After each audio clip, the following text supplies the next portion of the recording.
बेवकूफ लोगों की शादियां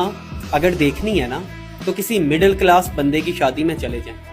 शादी पे लाखों रुपए का जेवर बनाया जाता है जो कि शादी के अगले दिन ही संदूक में संभाल के रख दिया जाता है। हम मिडिल क्लास लोग इतने बेवकूफ होते हैं कि हम सारी जिंदगी मोटरसाइकिल चलाते हैं लेकिन अपनी शादी पे महंगी गाड़ियां किराए पे बुक करवा लेते हैं और शादी के अगले दिन फिर वही दूल्हा और दुल्हन उसी मोटरसाइकिल पे धूल खा रहे होते हैं पूरे जमाने की। हम मिडिल क्लास लोग अपनी शादी पे इतनी तो फजूल खर्ची कर ही लेते हैं कि जिसको अगर बचत में कन्वर्ट कर लिया जाए तो दुल्हा और दुल्हन के लिए एक छोटी कार तो मैसर आ ही जाएगी। लड़की को जहेज की सूरत में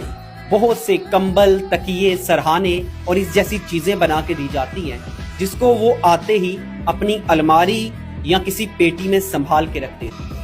और ये लाखों रुपए की इन्वेस्टमेंट अगर किसी बिजनेस में की जाए या कैश की सूरत में लड़के और लड़की को दे दी जाए तो हो सकता है वो अपनी जिंदगी के स्टार्टिंग के जो डेज हैं कम से कम उन्हें ही अच्छे से एंजॉय कर लें। इससे भी घटिया बात भला क्या है कि लड़की के लिए दोनों तरफ से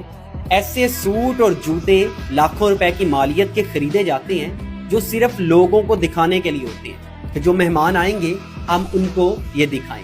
और वक्त गुजरने के साथ वो चीजें आउटडेटेड हो जाती हैं, वो फैशन खत्म हो जाता है और वो चीजें, वो लाखों रुपया ऐसे ही जाया हो जाता है। लेकिन हम मिडिल क्लास लोगों से जब पूछा जाए ना कि तुम अपनी मैरिड लाइफ में खुश क्यों नहीं हो तो उनका एक ही जवाब आता है, मेरे पास पैसे नहीं, मेरे पास वसाइल नहीं। लेकिन हमने अपनी शादी पे जो 20 लाख रुपए की फजूल खर्ची की है वो हम लोगों को दिखाने के लिए करते हैं ताकि बरादरी में इज्जत हो जाए, बरादरी में शान शौकत कायम हो जाए। कि शादी पे 15 से 20 लाख लगाने से बेहतर है सादगी से शादी करो